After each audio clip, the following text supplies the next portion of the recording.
하루에 한 가지 하는 제어스튜브의 제어스입니다.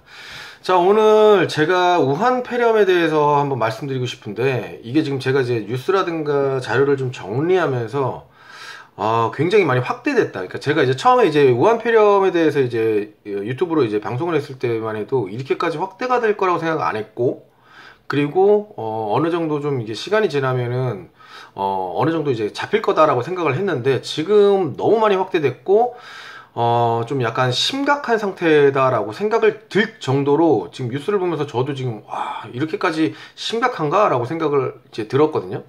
그러니까 우선 좀 몇 가지만 말씀을 좀 드리겠습니다. 우선 WHO 사무총장이 비상사태를 선포했죠. 자, 이제 WHO 사무총장이 비상사태를 선포했다는 이유가 뭐냐면은, 이제 이 비상사태라는 걸 먼저 아셔야 되는데, 이 비상사태, 공중보건 비상사태라고 얘기하는데, 가장 심각한 전염병의 경우에만 사용하는 규정으로 긴급위원회의 권고를 바탕으로 WHO 사무총장이 비상사태를 선포할 수 있다라고 얘기합니다. 그러니까 지난 30일 오후, 지난 몇 주 동안 우리는 이전에 알지 못했던 병원체의 출현을 목격했고, 이제 신종 코로나 바이러스라는 거죠. 그것은 전례가 없는 발병으로 확대했다라고 하면서 선포 이유를 밝혔습니다. 자, 이게 그 중국이랑 이제 세계 여러 나라도 있지만, 이제 중국에 있는 우한 폐렴 확진자만 지금 현재 1만 명입니다. 1만 명. 그러니까 1만 명이라는 숫자가 지금, 그러니까 확진자만 1만 명이면은 확진이 안 된 상태에 있는 사람들, 이제 보균자인 상태에 있는 사람들, 혹은 이제 아직 모르고 있는, 그냥 일상생활을 하고 있는 사람들이 몇 명인지 모른다는 거예요. 이게 가장 위험한 문제라는 거죠. 이제 사망자도 지금 213명이에요. 지금 이게 어마어마한 숫자입니다, 이게. 자, 그리고 우리나라를 한번 보면은 우한 폐렴 이제 국내 확진자가 4명이 추가가 됐어요. 그래서 총 11명이에요. 한 자리 숫자일 때 이제 그 의사협회에서 골든 타임을 놓치면 안 된다라고 그렇게 얘기했거든요. 근데 지금 현재 두 자리 수까지 왔기 때문에 굉장히 위험한 상황이다라고 말씀드리고 싶고, 지금 더 큰 문제는 지금 1번부터 11번 확진자까지 있는데, 지금 3번 확진자, 6번 확진자, 10번, 11 이렇게 가는데, 지금 6번 확진자 그 근처에 그 이제 딸이죠. 이제 10번이라고 얘기하죠. 어린이집 교사입니다. 지금 이틀 동안 어린이 그 이제 34명이 들어가는데, 이제 29명을 이제 그 가르쳤다고 해요. 그러니까 29명이랑 이제 접촉했다는 것 자체가 지금 애들이잖아요, 애들. 그러니까 이 2살 미만의 아이들과 접촉을 했다는 거는 굉장히 위험하다는 거거든요, 이게.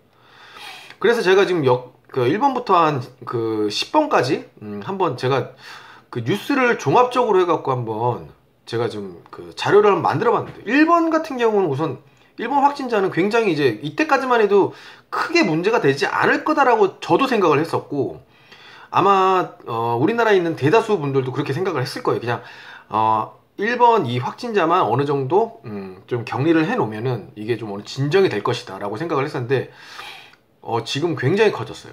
그러니까 지금 내일 어떻게 될지도 또 모르니까 우선 좀 정리를 한 것부터 좀 말씀드리겠습니다. 1번 확진자 같은 경우는 우한에서 귀국 여성이에요. 중국 여성이에요. 이제 처음에 이제 자기가 이제 폐렴이 아니기 때문에 엑스레이까지 보여줬고, 그리고 난 다음에 좀 약간 열이 심해갖고 이제 격리 감시되다가 확진 판정을 받았던 사례죠. 지금은 좀 약간 이제 호전돼갖고 이제 병원 의료진 사비로 이제 중국 음식 같은 거를 이제 주고 그랬다고 얘기를 해요. 자, 그리고 난 다음에 이번 이제 확진자 같은 경우도 우한에서 귀국을 했어요. 한국 남자고요. 우선 몸이 안 좋다 이걸 느꼈기 때문에 자가 격리를 하고 난 다음에 자진 신고를 한 케이스죠. 그리고 이제 3번부터가 가장 위험한데, 우선 우한에서 귀국한 50대 한국남이에요. 자, 이분이 지금 20일 날 그 저녁에 인천에 입국을 합니다. 그리고 난 다음에 22일 날 가로수길에서 식사 후 역사 모텔 이동 중 첫 증상을 느꼈다는 거죠. 지금 지역 사회 활동을 했다는 거거든요, 이게. 그러니까 우선 지금 자기가 보균자인 상태에서 지금 이게 지금 활동을 했다는 거는 그러니까 뭐라 그러죠? 지역 활동을 하면서 어느 정도 전파가 감염이 될 가능성이 크다는 거죠. 자, 우선 근데 이 사람이 이제 처음에 이제 그 감기 증상이 있으면 좀 약간 우한 폐렴을 의심해 봐야 되는데, 판피린을 먹으면서 이제 감기 몸살이다 생각을 하고, 두통이라든가 뭐 이런 것 때문에 감기 몸살이다 생각하고 크게 생각을 안 했던 것 같아요. 그러니까 여기서 이제 좀 문제가 생기는데, 이날 저녁에 이제 압구정 이제 식당에서 같이 식사를 한 지인이 감염이 됩니다. 이 식사를 감염을 한 사람이 6번 확진자고, 6번 확진자의 이제 9번, 10번이 딸이랑 사위라는 거예요. 자, 근데 우선 3번 확진자 같은 경우는 뭐 압구정이랑 일산 등지에서 이제 여러 지역 사회 활동을 하고 난 다음에 이제 결국은 이제 1339에 이제 신고해갖고 명지병원으로 이송을 됐다고 합니다. 자, 근데 이제 문제는 이제 9번인데, 9번 확진자 같은 경우 가장 위험했던 게 아까 말씀드렸다시피 어린이집 교사입니다. 예. 그러다 보니까 원래 기본적으로 이제 원생 29명이랑 접촉이 되었다는 걸 파악이 된 상태에서 이 원생들이 다시 집으로 돌아갔겠죠. 애들이니까. 그러다 보면 감염이 됐을 수도 있고 안 됐을 수도 있는데, 우선 가장 위험한 거는 아이들이에요. 아이들 같은 경우는 성인도 지금 위험하지만 아이들 같은 경우는 더 위험합니다. 자, 그리고 난 다음에 이 사람 같은 경우는 우선 뭐 지금 남편도 한국발전교육원에서 이제 출근을 했다고 하는데, 다행인 건 우선 행정지원 부서 직원으로 일했기 때문에 교육생들과 직접 접촉하지 않았다는 거. 그러니까 만약에 접촉이 됐다면 200여 명이 지금 교육을 받고 있는 상태라고 합니다. 그럼 굉장히 큰 문제가 되는 거죠. 자, 우선은 지금 이게 2차, 3차까지 지금 감염자가 생기고 있습니다. 그리고 그러니까 일상 접촉으로만으로도 지금 현재 이게 감염이 될 수 있다라고 얘기를 하고 있어가지고 가장 큰 문제가 지금 되고 있는 상황이고요. 자, 그리고 난 다음에 우선 그 5번 확진자, 이분 같은 경우 지금 우한에서 귀국한 30대 남자인데, 그 성북구 CGV에서 지금 영화를 지금 시청을 했다라고 얘기를 해요. 관람을 했다. 자, 이제 무슨 문제냐면, 이제 영화관 가보시면 알겠지만 굉장히 밀폐된 공간이에요. 밀폐된 공간이기 때문에 기침 한번, 그러니까 비말일 간염이라고 그러죠. 기침이라든가 지금 아까 전에 말씀드렸다시피 식사, 일상생활만으로도 감염이 가능하기 때문에 기침 한 번만으로도 큰 문제가 생긴다는 거죠. 근데 지금 확진자예요. 그렇기 때문에 자기가 모르고 있는 복인 상태일 때 이게 감염을 자기도 모르게 다른 사람 감염을 시킬 가능성이 높다는 거죠.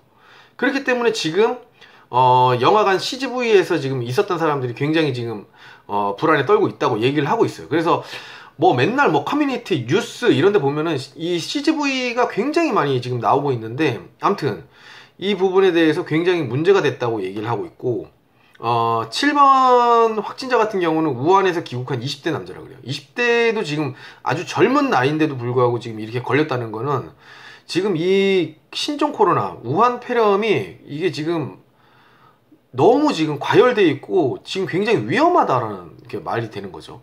자, 그리고 평택에서 이제 우한 이제 그 뭐 확진자가 나왔죠. 그러니까 우선 이 사람 같은 경우 병원에서 이제 진료를 받다가 무슨 열도 굉장히 심해지고 해갖고 병원에서 이제 직접 직원이 이제 신고를 해갖고 해당 병원에다가 이제 병원을 이제 그 이송을 한 거죠. 근데 이 병원이 유명 병원이고 그 아주 큰 병원이에요. 평택에서. 그러니까 소아과 병동도 있던 병원이기 때문에 지금 굉장히 많이 이제 문제가 되고 있는 상태라 보시면 됩니다. 그래가지고 이게 지금 밥만 먹고 얘기만 해도 지금 걸리는 감염이기 때문에 이게 굉장히 위험해요. 그래서 지금 이게 그러니까 빨리 지금 사그라들어야 되는데 지금 사그라들 기미를 안 보이고 있고, 지금 계속해서 중국 사람들은 계속 들어오고 있어요. 그렇기 때문에 지금 이게 지금 방역을 통과했다 그래도 이게 지금 그때만 어떻게 방역이 그러니까 발열이 안 돼가지고 무증상일 때 그냥 통과가 돼 있을 수도 있는 건데, 지금 이게 지금 우리나라에 지금 현재 일어나고 있어요. 지금 발열이 없는 상태에서 그 지금 통과가 됐단 말이에요. 인천공항에서 우선 통과가 돼갖고 지금 지역사회 활동까지 하고 지금 2차 3차까지 지금 일어나고 있는 상황입니다. 지금 굉장히 위험한 상황이기 때문에 이거를 그냥 쉽게 생각할 문제는 아닙니다. 그렇기 때문에 좀 약간 너무 이제 두려움을 가질 필요는 없지만 그래도 어느 정도는 경각심을 가져야 된다 생각하고 있었거든요. 그러니까 우선 WHO에서 이제 얘기하는 그 가장 중요한 이제 키포인트는 뭐냐면, 이제 손을 씻고 마스크를 끼고 그리고 웬만하면 이제 밖에 활동, 이제 사회 활동 좀 약간 이제 그걸 자제해라. 그리고 병원이라든가 이런 데 갈 때도 좀 어느 정도 괜찮다. 그냥 뭐 예를 들어 치과 치료라든가 아니면 혹은 뭐 지금 가벼운 이제 증상들 있잖아요. 그러니까 너무 이제 심각한 병원 아니면은 그러니까 웬만하면은 이제 그 큰 병원 말고 개인적으로 이제 하는 이제 지역에 있는 병원을 이용해라 뭐 이런 식의 뭐 말도 있고. 그러니까 아무튼 뭐 손 잘 씻고 마스크 우선 잘 끼고 그리고 난 다음에 갔다 오고 난 다음에 이제 옷이라든가 이런 부분도 좀 어느 정도 이제 좀 그 방안보다는 좀 밖에다가 좀 놓고 뭐 이런 식으로 좀 이렇게 얘기를 하고 있는데, 우선 WHO에서 얘기하는 거 우선 손 잘 씻고 마스크 잘 쓰는 거 이것만으로도 굉장히 많은 효과를 볼 수 있다고 하는데, 우선 모르겠습니다. 우선 이게 지금 그렇게만 해도 좀 많이 좋아진다고는 얘기를 하지만 지금 자고 일어나면은 계속해서 확진자가 늘어나기 때문에 우선 우리나라에서도 안전 불감증에 대해서 좀 약간은 경각심을 갖고 마스크를 쓰고 좀 손을 잘 닦는 행동을 해갖고 좀 약간 예방을 좀 해야 될 것 같습니다. 자, 우선 오늘은 여기까지 한번 해보고요. 자, 그 다음에는 이제 좀 지금 가장 큰 문제가 지금 마스크입니다. 마스크를 지금 구할 수가 없어가지고 저 마스크에 대해서 한번 다음에는 한번 말씀드리겠습니다. 자, 그러면 구독과 좋아요 한 번씩만 눌러주십시오. 오늘도 하루에 한 가지씩은 지하수튜브에 지하수입니다.